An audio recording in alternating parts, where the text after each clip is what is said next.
à toutes et à tous. Aujourd'hui, nous allons parler d'un film québécois très drôle qui s'appelle La Grande Séduction. J'ai vraiment adoré ce film et il présente de nombreuses réflexions dont nous parlerons aujourd'hui. Oui, sorti en 2003 et réalisé par Jean-François Pouliot, La Grande Séduction est une comédie québécoise qui met en scène les habitants de Sainte-Marie-la-Moderne, un petit village frappé par une crise économique.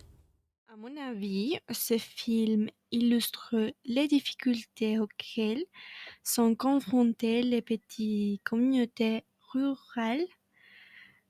Comme vous l'avez dit, et ils sont en crise économique et n'ont pas d'emploi, parce qu'ils vivent de la pêche.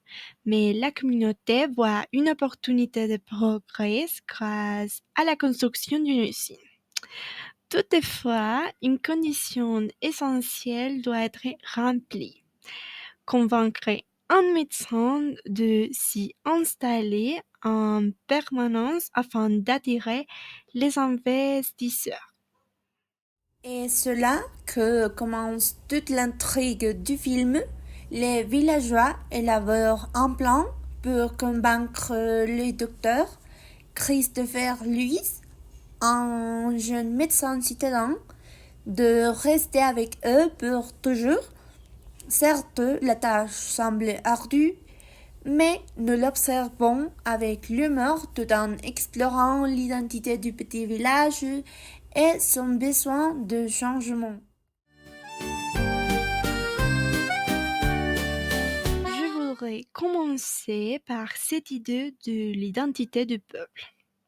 Tout au long du film, nous découvrons qu'il s'agit d'un village attaché à son mode de vie. Par exemple, les coutumes locales, qu'il s'agisse des activités quotidiennes ou des petits plaisirs simples comme la pêche et les discussions au bar. Tous ces éléments créent une identité forte. Exactement, et cette identité est le résultat de l'union des villageois.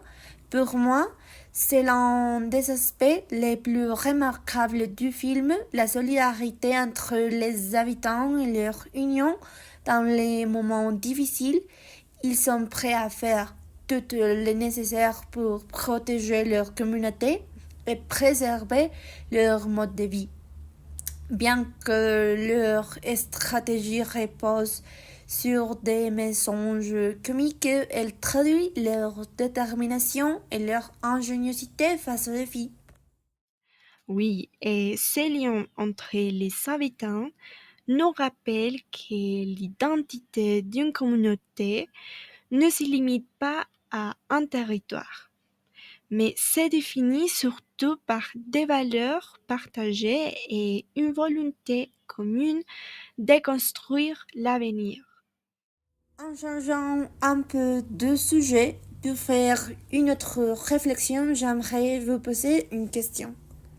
Pensez-vous qu'un village puisse se maintenir sans changer à travers le temps? Je crois que, d'une certaine manière, l'évolution est inévitable et l'adaptation devient nécessaire à la survie d'une communauté. Néanmoins, changer ne signifie pas renoncer à son identité, mais plutôt la faire évoluer sous de nouvelles formes. Oui, de mon point de vue, leur solution ne repose pas sur l'abandon de leurs valeurs, mais sur un compromis entre tradition et modernité. En attirant un médecin et développant l'économie locale, ils transforment leur quotidien tout en restant fidèles à l'esprit du village. Par conséquent, un peuple ne peut pas rester figé. Toutefois, il peut évoluer sans perdre son âme.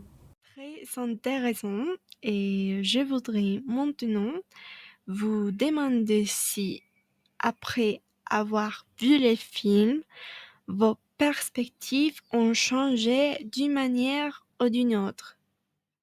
Définitivement, on a souvent tendance à croire que le village offre peu d'opportunités et que la réussite passe forcément par la ville.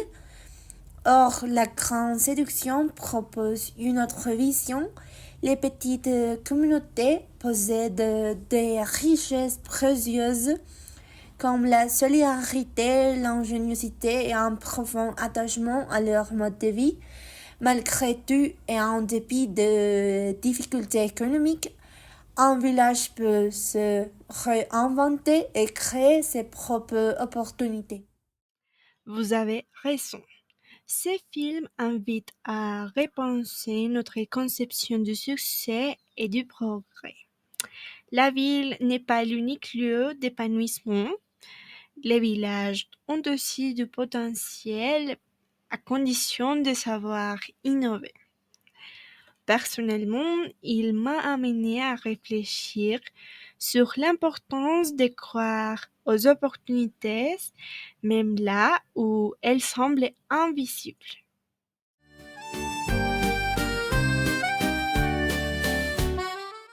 Pour terminer ce podcast, j'aimerais parler un peu du français québécois. Y a-t-il des expressions qui ont retenu votre attention? Oui, j'étais immédiatement intriguée par cette variante du français à laquelle on n'est pas habitué. Surtout certaines phrases ont capté notre attention par leur sonorité unique et leur usage dans des moments clés du film. Cette immersion nous a non seulement permis de mieux comprendre cette variété du français, mais aussi de déconstruire certains stéréotypes qu'on pouvait avoir sur la manière dont les gens parlent au Québec. J'ai l'impression qu'on considérait le français québécois comme une simple variation du français. Mais j'ai découvert une richesse lexicale et une spontanéité dans les dialogues qui rendent cette langue vivante et expressive. Vous avez aimé certaines expressions québécoises? Oui, oui, j'aimais beaucoup. Ah oui, lesquelles? Par exemple, Y a rien que j'aime plus au monde. il y a rien que, c'est plus naturel et spontané qu'il n'y a que. Je trouve ça sympa. Oui, c'est plus fluide à l'oral. Et Ah oui, ben oui, Calvinus. C'est bon. ben, il l'utilise tout le temps et c'est une forme réduite de viande utilisée comme béquille pour renforcer une affirmation. Ça donne un côté plus détendu au dialogue. Ah oui, et tadam! Tadam! Un mot utilisé pour annoncer quelque chose avec emphase, comme dans un spectacle, et qui aussi, ça marque bien un moment important. Exactement, ces expressions apportent du dynamisme et une certaine authenticité aux langues. Ça les rend vraiment agréable à entendre. Oui, et certains sont vraiment uniques. Par exemple, moderne, c'est drôle parce qu'en fait, ça veut souvent dire le contraire de moderne. C'est vrai quand ils disent OK, c'est moderne. C'est moderne chez nous, pas c'est moderne, palais, on se vient l'ironie en parlant de quelque chose désuet. Et j'adore l'exclamation comme ben oui, Calvinus. Calvinus. C'est bon, c'est bon. C'est un euphémisme pour le sacré calice, un juron québécois courant. Toutefois, ça gardait une certaine intensité. Justement, comme dans Envoyez, là! Envoyez!